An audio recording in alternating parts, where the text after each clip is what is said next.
क्या होगा जब एक टेक बिलियनियर एक ऐसी मशीन बना लेता है जो कि किसी भी क्राइम को होने से पहले ही उसे प्रिडिक्ट कर लेगी, यानी कि अब वे फ्यूचर को पहले ही देखकर उसे होने से रोक सकेंगे। दुनिया भर की सारी आपदाएं जो कि इंसानों के लिए खतरा हो, उनका उन्हें पहले ही पता चल जाएगा। लेकिन क्या ये सब इतना आसान है? चलिए शुरू से जानते हैं आज की नई साईफाई सीरीज में। कहानी की शुरुआत एक होमलेस आदमी रिस से होती है, जो कि चुपचाप अपना सफर तय कर रहा था कि तभी अचानक से 4 लोग आकर उसे परेशान करने लगे, उसका मजाक बनाने लगे, ये समझकर कि ये तो कोई कमजोर सा भिखारी होगा और उनका क्या ही कर लेगा। लेकिन उन्हें अंदाजा तक न था कि वे किससे पंगा ले रहे हैं। उस होमलेस आदमी ने तभी उठकर उन चारों को धोना शुरू कर दिया। चारों उस पर अटैक भी करते हैं, मगर उस आदमी को फाइटिंग की सारी टेक्निक्स आती थी, मानो वो कोई ट्रेंड प्रोफेशनल रहा हो। और जल्द ही अब सभी 5 को पुलिस द्वारा अरेस्ट कर लिया जाता है। यहाँ एक ऑफिसर कार्टर ट्रेन की फुटेज से पता कर लेती है कैसे इन चारों को इस अकेले होमलेस आदमी ने अकेले ही धो दिया।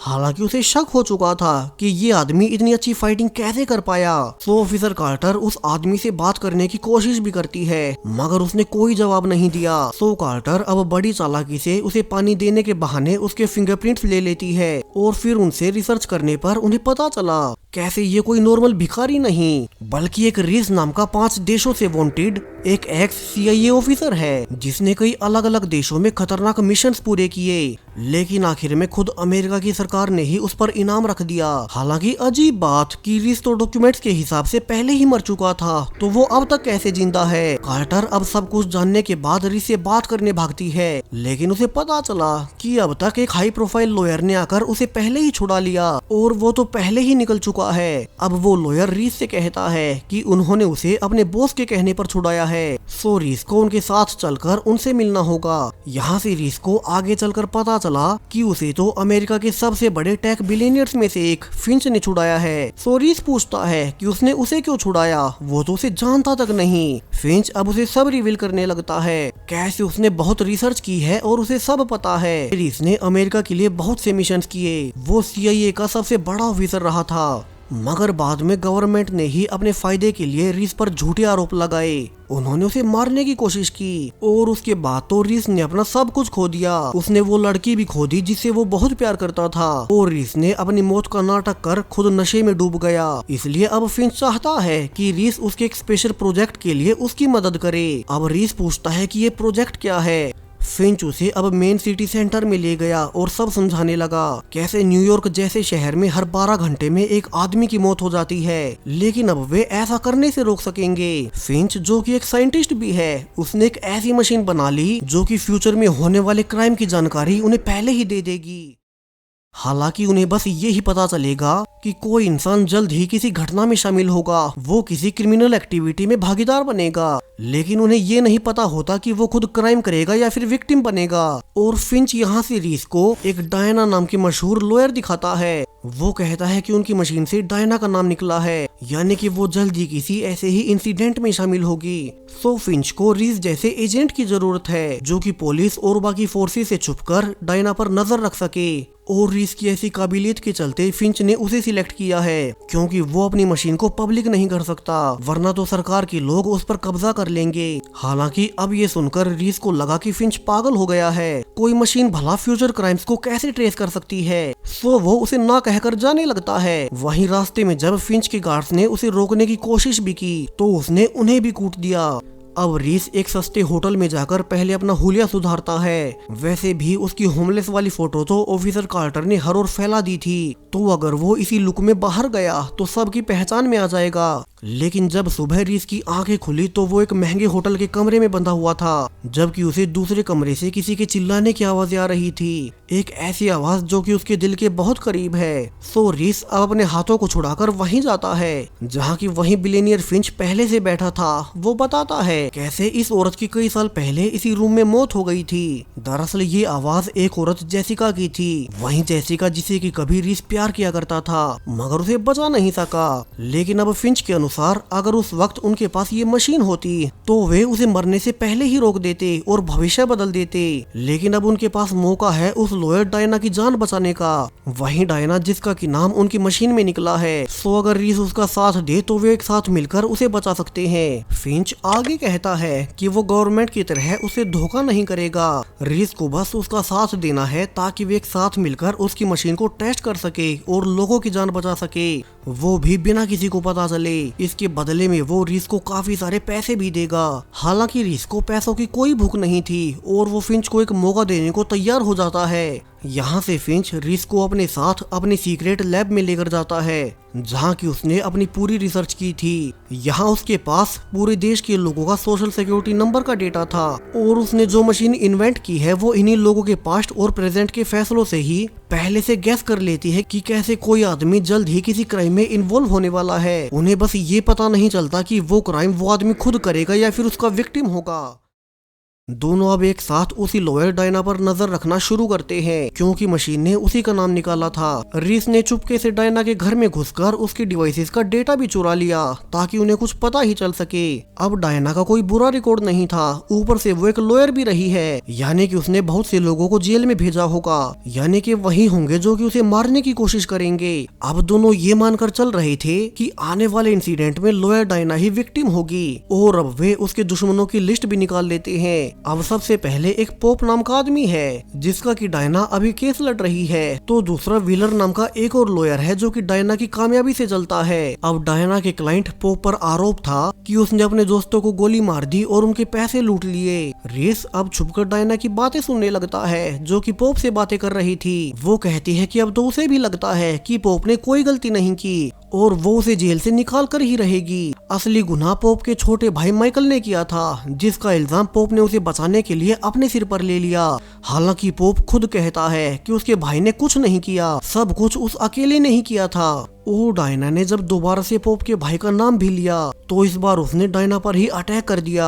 इसके बाद तो डायना और तेजी से पोप के भाई माइकल को ढूंढने लगती है जो कि इस केस के बाद से ही गायब रहा है। अब रीस जो कि सब कुछ देख रहा था उसे लगने लगता है कि कहीं माइकल ही डायना की जान न ले ले। इसके अलावा उसे व्हीलर भी दिखाई दिया जो कि डायना के रूम में घुसकर उसके जाने के बाद उसके कंप्यूटर से डेटा चुरा रहा था, यानी कि व्हीलर भी माइकल से मिला होगा। रीस सब कुछ नोटिस कर रहा था और उसे पता चलता है कि उस आदमी पोप की तो जेल में ही मौत हो गई, उसे जेल में ही किसी ने चाकू से मार डाला और पुलिस को पता भी नहीं कि ये किसने किया है। अब यहाँ से रीस का सीधा ध्यान पुलिस ऑफिसर्स पर गया क्योंकि कई ऑफिसर्स करप्ट थे और कहीं वे ही तो पैसों के बदले में सबूत नहीं मिटा रहे। अगले ही दिन अब एक ऑफिसर डायना को भी फोन कर अकेले में मिलने बुलाता है। सो रीस अब डायना के पीछे चला गया ये सोचकर कि कहीं वो पुलिस ऑफिसर सबूत मिटाने के लिए डायना को ही जान से न मार दे। रीस यहाँ अपनी गन समेत पूरी तैयारी से आया था, लेकिन वो ये देखकर हैरान रह गया कि वे पुलिस वाले डायना को मारने नहीं बल्कि डायना के कहने पर आए थे,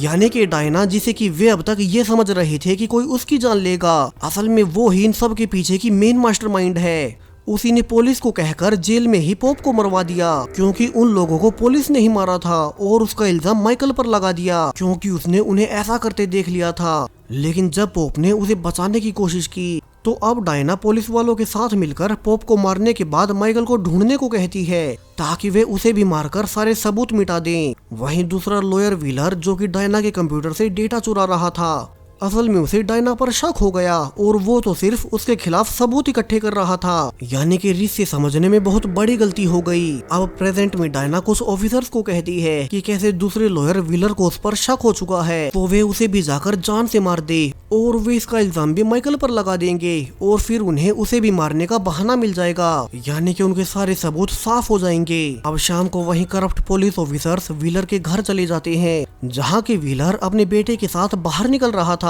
लेकिन वे कुछ भी कर पाते उसके पहले ही रीस आकर उन्हें गन पॉइंट पर वापस लौटने को कहता है और जब वे ऑफिसर्स पीछे नहीं हटे तो रीस को उन्हें मारना ही पड़ा। अब अगले दिन कोर्ट में डायना जो कि पोप का केस लड़ रही थी तो बीच कोर्ट में व्हीलर ने वो रिकॉर्डिंग चला दी जिसमें कि खुद डायना ही ऑफिसर्स को पूरी प्लानिंग समझा रही थी और ये रिकॉर्डिंग साफ साफ सबूत थी कि कैसे इन सब के पीछे डायना ही है। ये रिकॉर्डिंग रीस ने ही व्हीलर को कुरियर कर दी थी, यानी कि डायना का सच सबके सामने आ गया और उसकी बुरी तरह से लग गई। अब इस केस के खत्म होने के बाद रीस फिंच के पास जाता है। वो हैरान था कि उसकी मशीन ने सब कुछ पहले से ही गैस कर लिया और वो भी बिल्कुल सही। हालांकि उन्होंने डायना को इनोसेंट समझ लिया और आखिर में वही मास्टरमाइंड निकली। और अगर ये मशीन न होती तो डायना उस दिन व्हीलर और उसके बेटे को मरवा देती। यानी कि फिंच और रीस ने मिलकर एक सच्चे लॉयर और उसके बेटे की जान बचा ली। अब रीस आगे फिंच के साथ काम करने से पहले उसके और उसकी इन्वेंशन उस टाइम मशीन के बारे में सब बताने को कहता है और फिंच यहाँ से उसे सब कुछ शुरू से बताने लगता है। दरअसल फिंच जब बहुत छोटा था तो उसे बचपन से ही टेक्नोलॉजी में दिलचस्पी रही है। वहीं उसके पिता एक अमीर बिजनेसमैन थे तो उनके पास पैसों की भी कोई कमी नहीं रही। समय के साथ फिंच बड़े होते होते MIT पहुंच गया और वहीं से उसने अपने पिता के पैसों से एक टेक कंपनी खोली जो कि बहुत कामयाब रही। लेकिन फिंच शुरू में छोटे मोटे सॉफ्टवेयर ही बनाया करता था और जब उसे 2001 में हुए अटैक्स के बारे में पता लगा, वे अटैक जिन्होंने अमेरिका समेत पूरी दुनिया को हिला दिया, वहीं से फिंच को आइडिया आया कि क्यों ना वो एक ऐसी मशीन बनाए जिससे कि ऐसी घटनाएं फिर कभी हो ही ना और लोगों की जान बच सके। फिंच आने वाले कई सालों तक ऐसी ही इन्वेंशन में लगा रहा और उसने फाइनली 10 सालों की मेहनत के बाद एक ऐसी मशीन बना ही ली जिसमें अगर हर किसी का डेटा हो तो वो उन लोगों के फ्यूचर को 99% तक सही प्रिडिक्ट कर सकती है कि कब कोई किसी क्राइम में सम्मिलित होने वाला है। बस मशीन से ये पता नहीं चलता कि होगा क्या वो इंसान उस क्राइम को खुद करेगा या फिर उसका विक्टिम बनेगा। फिंच आगे रीस को बताता है कैसे उसने शुरू में इस मशीन को पब्लिक करने का सोचा था, मगर उसे बाद में पता चला कि अगर इस पर उसका कंट्रोल नहीं रहा तो क्या पता सरकार इसका क्या ही गलत इस्तेमाल करेगी और वो खुद से ही उसे टेस्ट करने लगा। इसके लिए उसे कुछ रूल्स भी तोड़ने पड़े। उसने अमेरिका में मौजूद सभी लोगों की सारी डिटेल्स निकाल ली, वो भी उनके सोशल सिक्योरिटी नंबर समेत,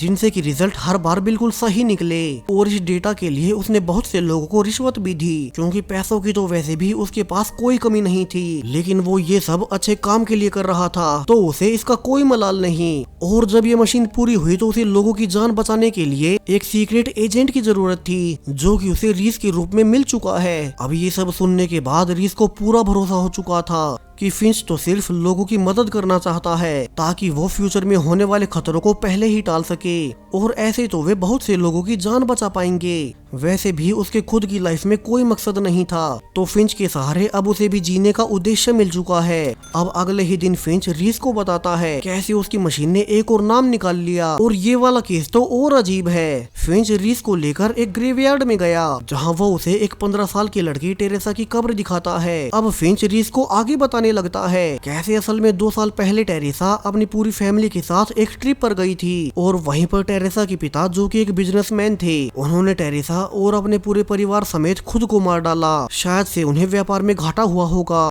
लेकिन अब अजीब बात कि उसकी मशीन में टेरेसा का नाम निकला है। वहीं अब ऐसा कैसे हो सकता है क्योंकि वो तो 2 साल पहले ही मारी गई और उसकी मशीन का डेटा कभी गलत नहीं होता। इसका साफ साफ मतलब है कि टेरेसा अभी तक जिंदा है और टेरेसा आने वाले कुछ ही दिनों में किसी खतरनाक एक्टिविटी में शामिल होगी। तो अब उन दोनों को मिलकर टेरेसा को ढूंढना है और उस केस को सुलझाना है। वहीं उन्हें पहले वाले डायना वाले केस से ये भी सीख ले ली कैसे जब तक पूरी सच्चाई वे जान ना ले तब तक वे किसी को इनोसेंट नहीं मानेंगे। रीस और फिंच अब टेरेसा को ढूंढना शुरू करते हैं कि अगर वो जीवित है तो सबसे छुपकर कहाँ रह रही होगी। फिंच खुद सबसे पहले टेरेसा की आंट एलिजाबेथ के पास गया और उसे सब पूछने लगा। हालांकि एलिजाबेथ ने उसके पति डेरेक से डिवोर्स ले लिया था क्योंकि वो अपने भाई की फैमिली की मौत के बाद हमेशा नशे में रहने लगा। वो भी कहती है कि टेरेसा उसके बहुत करीबी थी और अब तक उसके मरने के 2 साल बाद तक भी वो उसे भुला नहीं पाई है। यानी कि एलिजाबेथ को भी नहीं पता कि टेरेसा अभी तक जिंदा है। तो वहीं रीस अब टेरेसा के खास दोस्त के पास जाकर उसके बारे में पूछने लगता है, लेकिन उसका दोस्त भी गुस्सा हो गया क्योंकि टेरेसा तो 2 साल पहले ही अपनी फैमिली के साथ मारी गई थी तो उसे अब उसके बारे में कैसे पता होगा। यहाँ रीस ने चालाकी से उसके फोन का डेटा कॉपी कर लिया और उसे पता चला कैसे उस लड़के के उससे दूर जाते ही उसने किसी को मैसेज भेजा कि वो छुप जाए, उसे एक आदमी ढूंढ रहा है। यानी कि उसे टेरेसा का पहले से पता था और वो सबसे छिप रही है। रीस ने तभी पलट कर देखा कि टेरेसा तो दूर से उसे ही देख रही थी। रीस जल्दी से भागकर उसे पकड़ने जाता है लेकिन टेरेसा अब उस पर चाकू से वार कर फिर से भाग गई। अब रीस और फिंच बैठकर फिर से समझने लगते हैं कि टेरेसा ने खुद के मरने का नाटक क्यों किया होगा और वो छुप क्यों रही है। फिंच अब अपनी रिसर्च के बाद पता कर लेता है कैसे असल में टेरेसा की फैमिली को उसके पिता ने नहीं बल्कि एक हिटमैन सोनिक ने पैसों के बदले में मारा था और उसी ने ऐसा दिखाया मानो टेरेसा के पिता ने ही सबको मारा हो ताकि ये केस यही बंद हो जाए। फिंच को ये भी पता चला कि वो हिटमैन अभी एक दूसरे केस में जेल में बंद है। सो रीस अब सब कुछ जानने उसी के पास जाता है। वो पूछता है कि अगर उसने टेरेसा की पूरी फैमिली को मार दिया था तो टेरेसा अभी तक कैसे जिंदा है, क्योंकि उसने उसे कल ही देखा और वो उसे पूरी सच्चाई बता दे। अब वो हिटमैन सोनिक उसे बताने लगता है कैसे जब वो टेरेसा की फैमिली को मारने गया तो उसने बाकी सबको तो मार दिया, मगर उसने देखा कि टेरेसा एक छोटी बच्ची थी और उसका उसूल है कि वो कभी बच्चों को नहीं मारता। वहीं उसे ये भी पता था कि अगर टेरेसा जिंदा रही तो उसका बॉस कभी उसे पूरे पैसे नहीं देगा और उसे किसी और से मरवा देगा। इसलिए उसी ने टेरेसा को भगाकर ये कहा था कि वो ऐसा दिखाएगा कि टेरेसा अपनी फैमिली के साथ मारी गई और वो खुद छुप कर रहने लगे, वरना उसके दुश्मन उसे फिर से मारने आएंगे। अब रीस के ये पूछने पर कि वो क्लाइंट कौन था जिसने की टेरेसा की फैमिली को मरवाया, तो सोनिक के अनुसार उसने उसका चेहरा नहीं देखा, लेकिन वो बहुत अमीर था और उसके पास बहुत पैसे थे। अब फिंच कई दिन की रिसर्च के बाद पता कर ही लेता है कि टेरेसा की फैमिली की मौत के बाद एक दूसरे बिजनेसमैन ने उनकी जमीन को बहुत सस्ते में खरीद लिया और आज उनकी जमीन पर मल्टी बिलियन कंपनी खड़ी है। इस कंपनी का मालिक कैल नाम का एक बिजनेसमैन है, यानी कि कैल ने ही अपने फायदे के लिए पैसे देकर टेरेसा की पूरी फैमिली को मरवा दिया। लेकिन चूंकि वो हिटमैन सोनिक बच्चों को नहीं मारता था तो उसने टेरेसा को भगा दिया ये कहकर कि वो बाहर किसी को दिखाई न दे। टेरेसा भी अब तक पिछले 2 सालों से इसलिए छुप कर रह रही है कि अगर कैल को पता चला कि वो जिंदा है तो वो उसे फिर से मरवाने की कोशिश करेगा, यानी कि जो उनकी मशीन ने टेरेसा का नाम निकाला है उस पर जल्दी फिर से अटैक होगा और वो इस बार बचने नहीं वाली। सो उसे बचाने के लिए फिंच जल्दी से टेरेसा की लोकेशन ट्रेस कर लेता है और रीस उससे मिलने वहीं पहुंच गया। लेकिन जब वो उसे बात करने की कोशिश कर ही रहा था कि तभी एक और हिटमैन टेरेसा को मारने आ गया। हालांकि रीस बड़ी आसानी से उसे मारकर टेरेसा के पास जाता है, ये बताने की वो खुद उसे बचाने की कोशिश कर रहा है और वो उससे न डरे। वो टेरेसा को लेकर एक होटल में चला गया जहाँ का किसी को न पता हो। हालांकि टेरेसा को रीस के साथ बहुत अजीब लग रहा था, लेकिन चूंकि उसने अभी उसकी जान बचाई है तो वो उसका साथ देने लगती है। वो बताती है कैसे उसके अंकल डेरेक को ही सब पता है। अब तक यहाँ फिंच भी आ चुका था तो रीस उसे यहाँ टेरेसा की सेफ्टी के लिए छोड़कर खुद डेरेक से बात करने चला गया। उसने देखा कि डेरेक उसी बिजनेसमैन कैल के बार से निकल रहा था तो रीस उससे पूछने लगता है क्या उसी ने कैल से मिलकर अपने भाई की फैमिली को मरवा दिया। हालांकि डेरेक ये सुनते ही रोने लगा। वो कहता भी है कि वो अपने ही भाई की फैमिली को मरवा कर क्या ही करेगा, उल्टा उसने तो अपने भाई को समझाया भी था कि वो कैल की बात मानकर उसे अपना सब दे दे, लेकिन उसके भाई ने उसकी एक नहीं सुनी और कैल ने उन सब को मरवा दिया। उसने उसे भी सिर्फ इसलिए जिंदा छोड़ा है क्योंकि वो अपनी फैमिली का आखिरी जिंदा मेंबर बचा था और उसी के साइंस लेकर उसने सब कुछ कंट्रोल कर लिया। लेकिन अब डेरेक के अनुसार कैल को पता चल चुका है कि टेरेसा उस रात जिंदा बच गई थी, यानी कि वो उस पूरी प्रॉपर्टी की असली वारिस हुई। इसलिए कैल ने एक दूसरे हिटमैन को फिर से हायर कर लिया ताकि वो टेरेसा को ढूंढकर उसे जान से मार दे, वरना तो कानूनन सब कुछ टेरेसा के पास चला जाएगा और कैल के पास कुछ नहीं बचेगा। वहीं फिंच दूसरी ओर टेरेसा को यकीन दिलाता है कि वो और रीस उसकी मदद के लिए आए हैं, लेकिन टेरेसा उनके बारे में बाहर किसी और को न बताए क्योंकि वे जो कुछ भी कर रहे हैं वो लीगली तौर पर सही नहीं है। टेरेसा को फिंच ये भी बताता है कैसे उसकी आंट एलिजाबेथ अब तक उसे याद करती रहती है। सो टेरेसा अब उनके पास फोन करती है ताकि उन्हें बता सके कि वो अब तक जिंदा है। हालांकि उसने ऐसा करके बहुत बड़ी गलती कर दी और उसके फोन को ट्रेस कर उस हिटमैन को फाइनली टेरेसा की लोकेशन मिल ही गई और वो कैल को जो कि अपनी गाड़ी से जा रहा था उसे मैसेज करके बता भी देता है कि उसे टेरेसा की लोकेशन मिल गई और वो उसे ही मारने जा रहा है कि तभी उसकी कार से एक ट्रक ने टक्कर मार दी। दरअसल ये रीस ही था और वो जल्दी से कैल के पास जाकर उसे कहता है कि उसे उसके गुनाहों की सजा तो मिलेगी ही, लेकिन उसे सबसे पहले अपने हिटमैन को रोकना होगा जो कि उसने टेरेसा के पीछे भेजा था। हालांकि कैल उसे रिवील करता है कि उसका हिटमैन एक बार पैसे लेने के बाद पीछे नहीं हटता तो वो अब उसकी भी नहीं सुनेगा, उल्टा उसे तो अब तक टेरेसा की लोकेशन भी मिल गई तो वो तो अब उस तक पहुंच भी चुका होगा। वहीं दूसरी ओर होटल में फिंच और टेरेसा देखते हैं कि वहीं हिटमैन उनके होटल में घुस रहा है। वो रास्ते से जाते हुए कैमरास को बंद करते जा रहा था ताकि उसे कोई देख ना सके। सो फिंच जल्दी से टेरेसा को लेकर छुपने भागने लगता है, लेकिन जब दोनों पीछे वाले रास्ते से बाहर भागने की कोशिश कर ही रहे थे कि आखिरकार उस हिटमैन ने उन्हें घेर ही लिया। और जब वो टेरेसा और फिंच पर गोली चला ही रहा था कि आखिरी वक्त पर रीस आकर उसे मार ही देता है और उसने फाइनली फिंच और टेरेसा की जान बचा ली। टेरेसा अब ऑफिशियली सारी प्रॉपर्टी की ओनर बन चुकी थी और कैल ने जो कुछ भी किया वे सारे सबूत फिंच ने पुलिस को भेज दिए, तो कैल भी अब अरेस्ट हो गया। यानी कि दोनों ने मिलकर अपनी मशीन की मदद से एक और केस सोल्व कर लिया। रीस आखिर में टेरेसा को उसी पुलिस ऑफिसर कार्टर तक पहुंचा देता है। कार्टर को हालांकि शक हो गया था कि कैल जैसा बड़ा बिजनेसमैन उसके खिलाफ सबूत किसने भेजे होंगे, और वो होटल की गोलाबारी के बारे में टेरेसा से पूछने लगती है कि क्या वो रीस था जिसका कि वो पीछा कर रही है। लेकिन टेरेसा ने झूठ बोल दिया कि उसके सिर में चोट लगने से उसे होटल का कुछ याद नहीं। उसे पहले से ही फिंच ने सब समझा दिया था कि वो उसके और रीस के बारे में पुलिस को कुछ न बताए। और आखिरकार टेरेसा अब एलिजाबेथ से मिलकर उसी के साथ रहेगी। अब रीस यहाँ से अपना पास्ट याद करने लगता है, कैसे जब वो मिलिट्री में कई साल अपनी सर्विसेज देने के बाद CIA में शामिल हुआ और यहाँ भी वो अपने काम में टॉप पर था। यानी कि उसकी लाइफ में सब कुछ परफेक्ट चल रहा था, वो अपने काम में टॉप पर तो था ही, इसके अलावा वो अपनी लॉन्ग टाइम गर्लफ्रेंड जेसिका के साथ और ज्यादा टाइम बिता पाता। दोनों एक दूसरे को बचपन से प्यार करते थे। लेकिन जब अमेरिका में वो सबसे बड़ा अटैक हुआ तो आने वाले कई सालों तक रीस को अपने काम में ही बिजी रहना पड़ता, जिससे जेसिका और उसके बीच दूरी आ गई और वे कई साल तक एक दूसरे से अलग रहे। और जब रीस को फाइनली 2 साल के बाद जेसिका दिखाई दी तो उसने अब तक किसी और से एंगेजमेंट कर ली थी। वो बताती भी है कैसे उसे एक नॉर्मल पार्टनर चाहिए जो कि 9 to 5 जॉब करे और उसके साथ रहे। यहाँ रीस को बहुत बुरा तो लगा, लेकिन उसने उसे रोकने की कोशिश भी नहीं की क्योंकि वो कैसे भी करके अपने काम से मुंह नहीं मोड़ सकता। इसके बाद रीस को CIA की ओर से एक नया सीक्रेट मिशन सौंपा गया। उसे इसमें पता लगाना था कि उनकी एजेंसी में वे कौन से लोग हैं जो दूसरे देश की एजेंसी को अमेरिका की सीक्रेट्स बेच रहे थे। सो रीस यहाँ से अपनी एक और पार्टनर कीरा के साथ मिलकर इस मिशन पर रिसर्च करनी शुरू कर दी और उन्हें कई जगहों पर छापेमारी के बाद पता चला कि उन्हीं की एजेंसी के जो लोग अपने सीक्रेट्स बेच रहे हैं उन सभी के नामों की लिस्ट चाइना की एक फैसिलिटी में एक लैपटॉप में बंद है, तो उन्हें उस लैपटॉप को हासिल करना होगा। तो जल्दी से रीस अपने सीनियर्स के कहने पर कीरा के साथ उसी फैसिलिटी में जाकर फाइनली उस लैपटॉप को हासिल कर ही लेता है, जिससे कि उन्हें पता चल सकेगा कि उन्हीं के देश के गद्दार कौन है। हालांकि रीस को शक हो गया कि ये लैपटॉप उन्हें कुछ ज्यादा ही आसानी से मिल गया, और ऐसा क्यों उसे जल्द ही पता चलता है जब उसी की पार्टनर कीरा ने उसे गोली मार दी।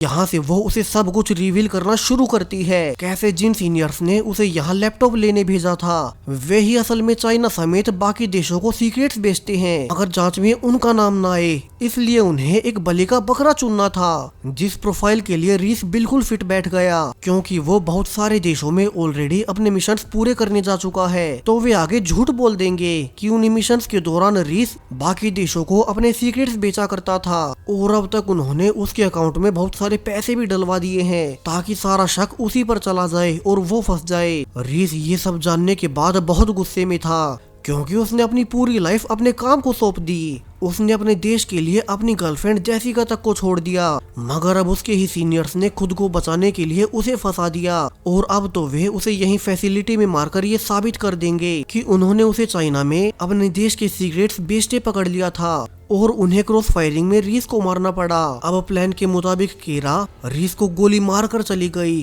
और ऊपर से एक ड्रोन आकर पूरी फैसिलिटी पर एयर स्ट्राइक कर देता है। CIA को यहाँ से लगा कि रीस इस धमाके में ही मारा गया होगा और उनका काम पूरा हो गया, लेकिन गोली लगने के बावजूद रीस तब तक वहाँ से जिंदा बच निकला और वो फाइनली कई महीनों में फिर से ठीक होकर वापिस से न्यूयॉर्क लौट आया, इसी उम्मीद में कि CIA ने उसे मरा समझ लिया है तो वो अब अपनी आइडेंटिटी बदलकर जेसिका के पास रह सकेगा, क्योंकि उसे 2 महीने पहले जेसिका के कई सारे मैसेजेस मिले थे कि वो उसे कभी भुला नहीं पाई और उसने अपनी शादी भी तोड़ दी। तो रीस तो अब और खुश था कि अब वे फाइनली एक हो सकेंगे, लेकिन अब उसे न्यूयॉर्क आकर पता चला कि जेसिका तो पहले ही मारी गई और उसे समझने में देर नहीं लगी कि जेसिका को असल में CIA ने ही मरवाया है, सिंस एकलौती जेसिका ही थी जो कि रीस के करीबी थी और उसका कोई फैमिली मेंबर नहीं है। तो कहीं रीस ने जेसिका को सब कुछ ना बता दिया हो, इसलिए अपने सारे सबूत मिटाने के लिए उन्होंने उसे भी मरवा दिया। और ये जानने के बाद तो रीस बिल्कुल टूट गया।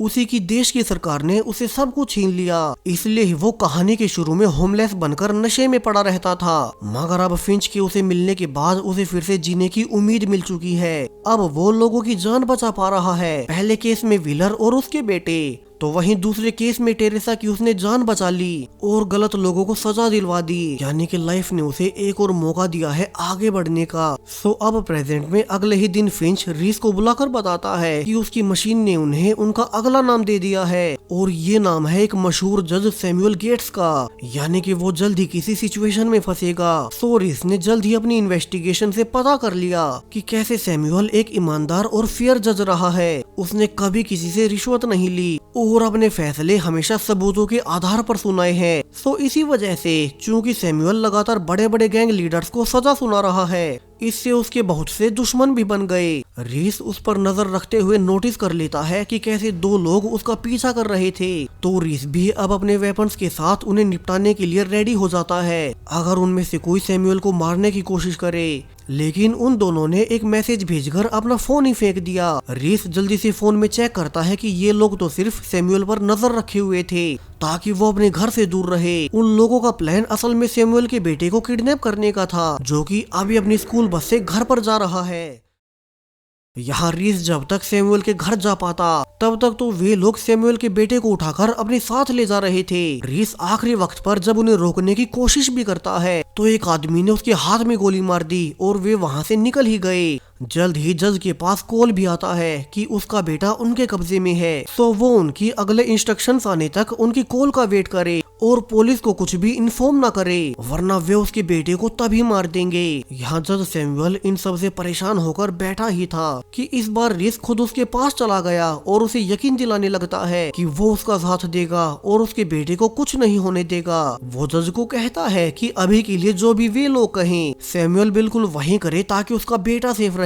और इसी बीच उसे समय मिल जाएगा उन लोगों की लोकेशन ढूंढने का। अब जज सैमुअल शुरू में स्केप्टिकल भी था कि एक अनजान आदमी भला उसकी मदद क्यों ही करेगा, क्या पता वो भी उन्हीं लोगों से मिला हो। लेकिन उन्हें जो चाहिए था वो तो उनके पास है, यानी कि उसका बेटा। तो वो रीस पर भरोसा कर लेता है। दोनों इन्वेस्टिगेशन करने जज के घर पहुंचे, जहां की जज हैरानी में कहता है कि उसका घर बहुत सेफ है, यहाँ एक एडवांस्ड सिक्योरिटी सिस्टम भी लगा था। तो फिर वे लोग बिना पासवर्ड के अंदर कैसे घुसे होंगे। रीस को शक हुआ कि कहीं उसकी मेड उन लोगों से न मिली हो, तो वो अब उसकी मेड का एड्रेस लेकर वहीं चला जाता है। लेकिन यहाँ तो उस मेड को पहले से उन लोगों ने जान से मार दिया था, यानी कि उन लोगों ने मेड को टॉर्चर कर जज के घर का पासवर्ड निकलवा लिया और फिर वे अंदर घुसकर उसके बेटे को उठा ले गए। वहीं फिंच अब उस जज के फोन पर आई कॉल से उन लोगों की लोकेशन ट्रेस करने लगता है और उसे उस आदमी का पता चल ही गया। तो रीस उसे पकड़कर उसे पूछताछ करने लगता है। हालांकि वो पहले ही बेहोश हो गया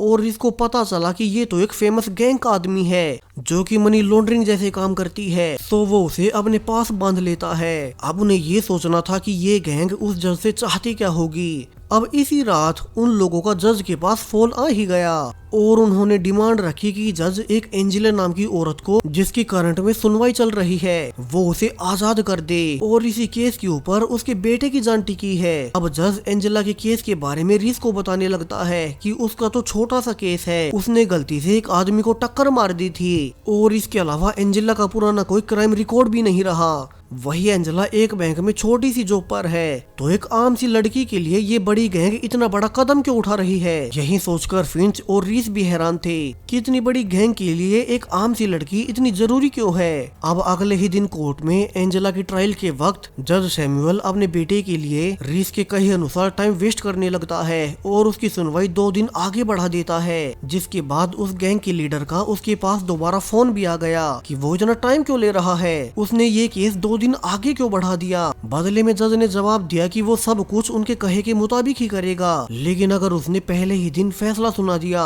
तो सबको लगेगा कि इसमें कुछ गड़बड़ है। तो वो सब कुछ नॉर्मल रखना चाहता है और वो 2 दिन के बाद एंजेला को फ्री कर देगा। वहीं रीस अब तक उस पकड़े गए मेंबर की मदद से उस गैंग के ठिकानों पर रेड करना शुरू करता है। उसे पता चला कि ये गैंग अब और ज्यादा मात्रा में पैसे देश के बाहर भेज रहे थे। वहीं फिंच ने भी अब तक अपनी रिसर्च से फाइनली पता कर ही लिया कि एंजेला उस गैंग के लिए इतनी जरूरी क्यों है। दरअसल एंजेला एक बड़े बैंक में बैंकर की जॉब पर थी, सो वो उस गैंग के साथ मिल गई और वो हर रोज कुछ देर के लिए बैंक के सॉफ्टवेयर को बंद कर देती ताकि ये गैंग अपनी ट्रांजैक्शंस पूरी कर सके और किसी को पता भी ना चले। लेकिन एंजेला कुछ ही दिन पहले एक छोटे से हिट एंड रन के मामले में फंस गई और ठीक इसी वक्त उस गैंग के पास बहुत से पैसे आ गए जो कि उन्हें बाहर भेजने थे। सो इसीलिए अब वे जल्दबाजी में एंजेला को छुड़ा रहे हैं ताकि उनका काम ना रुके। अब फिंच अगले ही दिन उसी बैंक में इंजीनियर होने का नाटक कर अंदर घुस जाता है और जो भी सबूत उसे एंजेला के खिलाफ चाहिए थे उसने वो सारा डेटा इकट्ठा कर लिया। वहीं रीस अब तक कई जगहों पर छापेमारी के बावजूद जज के बेटे को ढूंढ नहीं पाया और अब तक 2 दिन भी पूरे हो चुके थे। तो जज जो कि अब तक फैसले को टाल रहा था, जब उसे पता चला कि रीस उसके बेटे को नहीं ढूंढ पाया तो उसे फाइनली थक हार कर आखिरी समय पर एंजेला को फ्री करना ही पड़ता है। जिसके बाद गैंग लीडर का कॉल आया कि सैमुअल उसके फोन पर भेजी गई लोकेशन पर आकर अपने बेटे को रिसीव कर ले। लेकिन रीस को पता था कि वे लोग जज को बुलाकर उसके बेटे समेत दोनों को मार देंगे, वरना तो कहीं जज बेटा वापस मिलने के बाद इस केस को फिर से न खोल दे। और ऐसा असल में था भी। जज के पहुंचते ही गैंग लीडर कहता है कि वो अब दोनों को मारकर सारे सबूत मिटा देगा कि तभी रीस एंजेला को ही गन पॉइंट पर लेकर वहीं पहुंच गया। वो वार्निंग देता है कि वे सैमुअल और उसके बेटे को जाने दे वरना वो एंजेला को मार देगा और उनकी सारी ट्रांजैक्शंस धरी की धरी रह जाएंगी। वहीं उसने उनके पैसे को भी देख लिया था, वे अब इतना बड़ा रिस्क नहीं ले सकते। अब गैंग लीडर समझ जाता है कि उनको उनके सारे सीक्रेट्स का पता चल चुका है, तो वो अब अपने मेंबर्स को ऑर्डर देता है कि वे एंजेला और जज समेत सभी को मार दें। अब से ही उन्हें अपना पूरा मोडस ऑपरेंडी बदलना होगा। यहाँ से दोनों ओर से शूट आउट शुरू हो गया, लेकिन रीस चूंकि इन सब में सबसे परफेक्ट था तो उसने सब कुछ संभाल लिया। तो वहीं फ्रिंच चुपके से उस गैंग के सारे प्लान का डेटा एक लॉयर तक पहुँचा ही देता है, जिससे कि एंजेला का इस बार सबके सामने पर्दाफाश हो गया। और पुलिस जब उसे पकड़ने पहुंची तो एंजेला बाकी गैंग लीडर्स के साथ उन्हीं पैसों के साथ बंधी हुई थी। ऑफिसर कार्टर उन्हें देखते ही समझ गई कि जिस आदमी का ये हुलिया बता रहे हैं, जिसने कि इन सब को पकड़वाया, वो हुलिया बिल्कुल रीस से मिलता जुलता है, जिसके कि वो अब तक पीछे है। लेकिन चूंकि अब तक वो कई सारे ऐसे केसेस देख चुकी थी जिनमें कि रीस ने आम लोगों की मदद की और क्रिमिनल्स को पकड़वाया, तो वो भी अब रीस की फैन बन चुकी है। जहाँ फिंच अपने दिमाग और रीस अपनी फिजिकल एबिलिटीज, इन दोनों को मिक्स करके दोनों लोगों को साथ मिलकर बचा रहे हैं। और इसी हैप्पी एंडिंग के साथ ये सीरीज यहीं पर खत्म हो गई। अब अगर आप इन दोनों को ऐसे ही और भी मिशंस पूरा करता देखना चाहते हैं, वे मिशंस जो कि मैं इस वीडियो के लंबे होने के चलते इनमें शामिल नहीं कर पाया, तो कमेंट्स में बताएं, मैं उन बाकी मिशंस की दूसरी वीडियो बना दूंगा। साथ ही चैनल को सब्सक्राइब करें और भी ऐसे ही सीरीज के लिए। Thank you.